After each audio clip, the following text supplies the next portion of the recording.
Сәлеметсіздер ме, құрметті 4-ші сынып оқушылары. Бүгінгі видеода біз ағылшын тілі пәні бойынша ТЖБ тапсырмаларын орындайтын боламыз. ТЖБ-да 4 тапсырма бар және бұл тапсырмалардың орындалу ұзақтығы 40 минут. Құрметті оқушылар, тапсырмаларға көшпестен бұрын біздің каналымызға тіркеліп, осы видеоға лайк басып, пікір қалдыруды ұмытпаңыздар. Олай болса, алғашқы тапсырмаға көшейік. Listening. Task 1. Listen to the story very carefully. Write the missing words in the sentences. Тыңдалым. Бірінші тапсырма. Хикаяны өте мұқият тыңдаңыз. Және де мына жерде 4 сөйлем көрсетілген, төменде сол бос тұрған жерлерді аудиодағы сөздермен толықтыратын боламыз. Олай болса, бірінші сөйлемнің дұрыс жауабын табайық. One day there was a big storm. Мына жерде қызылмен көрсетілген сөз бұл осы сөйлемнің дұрыс жауабы. Бір күні өте үлкен дауыл болды, аудармасы. Екінші, the 10:15 London train will be here in an hour, said Rabbit. Rabbit, яғни қоян, 10:15 Лондон пойызды 1 сағаттан кейін келеді деп айтты. Үшінші, let's get Eric the engine, he is stronger than all of us. Бұл жерде дұрыс сөз stronger. Ол барлығымызға қарағанда әлде қайда күшті, мықтырақ. Төртінші сөйлем, Eric sent his friends ahead.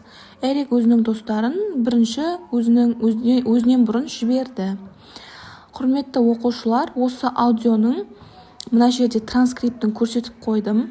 Яғни дәл осы мәтінді сіздер сыныпта тыңдайтын боласыздар, және де кейбір сөйлемдердің астын қызылмен сыздым.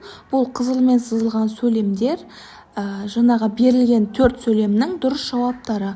Осы мәтінді оқып, мағынасын түсініп алсаңыздар да болады. Келесі екінші тапсырма reading, оқылым. Task 1. Read the text. Екінші тапсырма, мына жерде көрсетілген мәтінді оқыңыз. Circle 5 sentences relevant to the text. There are 3 extra sentences.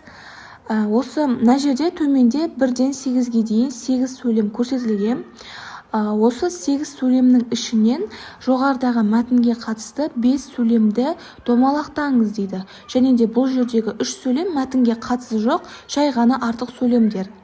Олай болса, біз осы мәтінге қатысты 5 сөйлемді тауып көрейік. Бірінші бұл The spacecraft was strange. Ғарыш кемесі өте біртүрлі дейді. Бұл сөйлем домалақтадым, себебі бұл сөйлем мәтінде де бар. Астын сызып қойдым. Ең бірінші сөйлем. Келесі Tom and Sam took part in Alien Olympics. Том және Сэм жаңағы өзге ғаламшарлық адамдардың олимпиадасына қатысты. Бұл сөйлемде мәтінге қатысты. Мәтінде бұл Том мен Сэмнің олимпиадаға қатысқаны айтылған. Келесі мәтінге қатысты сөйлем бұл Tom and Sam won medals. Том және Сэм медаль ұтып алды. Мәтінге қатысты бұл да. Келесі The time on the planet was fun. Өзге планетада өткізген уақыт өте көңілді болды. Бұл да мәтінге қатысты. They flew back home. Том және Сэм өздерінің үйлеріне ұшып кетті. Қайттан кері ұшып кетті. Бұл да мәтінде көрсетілген. 2, 4, 5, 7, 8 сөйлемдер мәтінге қатысты сөйлемдер. 1, 3, 6 сөйлемдер мәтінде жоқ. Мәтінде бұндай сөйлем жоқ. Мәтінге қатысы жоқ сөздер, сөйлемдер. Келесі тапсырма writing, жазылым. Task 3. Write 4 sentences about the astronauts' daily routine. Put punctuation marks. Use questions and adverbs sometimes, often, always, never. Үшінші тапсырма Боб деп аталатын астронавттың күнделікті рутинасы туралы 4 сөйлем жазыңыз. Және де үтір нүктелерді дұрыс қойыңыз. Мына төмендегі 4 сұрақты қолданыңыз. Және де сол сұрақтарға жауап берген кезде sometimes, кейде, often, жиі, always, әрдайым, never, ешқашан секілді сөздерді қолданыңыз дейді. Мына жерде you may use the words қарамен көрсетілген. Мұна сөздерді де қолдансаңыздар болады деген.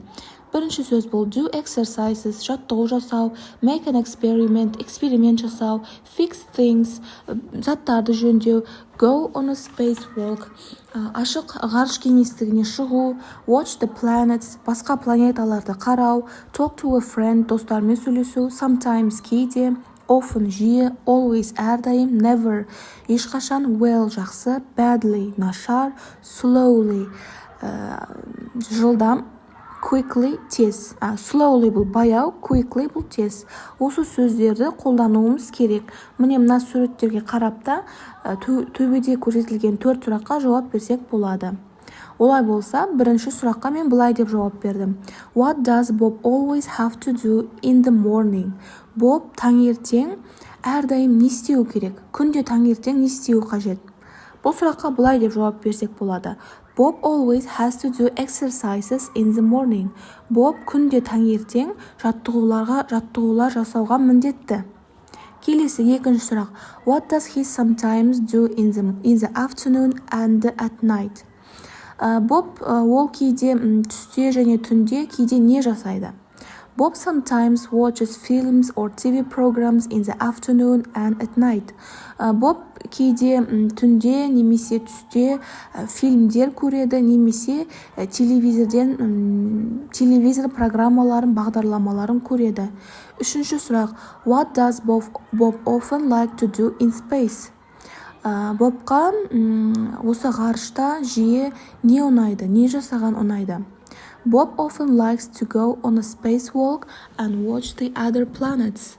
Бобқа жиі ғарыш кеңістігіне шығып, басқа планеталарды қараған ұнайды. Төртінші сұрақ. What can he never eat in space? Боб ғарышта ешқашанда не жей алмайды, не жеуге болмайды? Bob can never eat a hamburger in space. Боб ғарышта ешқашанда гамбургер жей алмайды. Осымен біз writing тапсырмаларын аяқтадық. Келесі соңғы тапсырма speaking, айтылым. Task 4. Choose one picture and tell about this machine. Name the machine, describe it and tell what it can do, how it moves, where or how we can use it. Төртінші тапсырма. Мына жерде төменде әртүрлі суреттер көрсетілген. Сол суреттердің біреуін таңдап, сол аппаратта сол құрылғыны туралы айтатын болаймыз. Сол аппараттың аты қандай, оны сипаттаңыз, және де онымен не істей аламыз, ол қалай қозғалады, қайда және ол аппаратты құрылғыны қолдана аламыз, сол туралы баяндайтын боламыз. Мына жерде example, мысал көрсетілген. Олар мысал ретінде міне жасыл арбаны алған екен. Осы жасыл арбаны сипаттаған. Ал мен бұл жерде сипаттау үшін мына қызыл мотоциклді алдым. Осы мотоциклді сипаттайтын боламын. Бұны бұлай деп жаздым. It's a motorcycle. Бұл мотоцикл. A motorcycle has two wheels. Мотоциклдің екі дөңгелегі бар. It's red in color and modern. Мотоцикл қызыл түсті және заманауи. It's faster than a bicycle. Ол велосипедке қарағанда әлдеқайда жылдамырақ. We must wear a helmet when we drive a motorcycle. Біз мотоцикл айдаған кезде шлем киюіміз керек, басымызға каска киюіміз керек. We can use it to reach some places. Мотоциклді біз белгілі бір жерлерге жету үшін қолданамыз. Осылай деп мотоциклді сипаттадым. Өздеріңізде мысалы осы суреттердің ішінен кез келген таңдап сипаттасаңыздар болады. Осымен 4-ші сынып оқушылары біз ТЖБ тапсырмаларын аяқтадық. Егер видео сіздерге ұнаған болса, міндетті түрде лайк басып, пікір қалдырып, каналға тіркелуді ұмытпаңыздар. Келесі видеоларда көріскенше сау болыңыздар.